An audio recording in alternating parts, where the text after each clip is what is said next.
উত্তরবঙ্গের মেয়ে। উত্তরবঙ্গ আমার প্রাণ, কারণ এখানে আমার নারী নক্ষত্র সব কিছুর জন্ম হয়েছে। তাই আমি এই উত্তরবঙ্গের তিস্তাকে নিয়ে একটি কবিতা লিখেছি।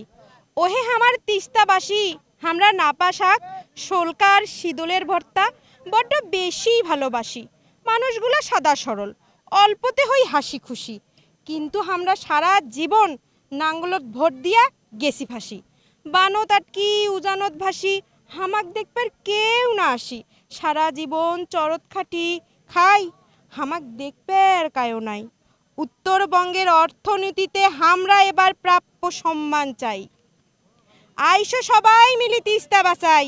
কত মানুষ আসলো গেল, কত সভা সেমিনার হইল গেল, হামার কপালত তিস্তা অভিশাপ থাকি গেল। এবার কিন্তু তিস্তা পরিকল্পনার সঠিক বাস্তবায়ন চাই। আইসো বাহে কোন টেকায়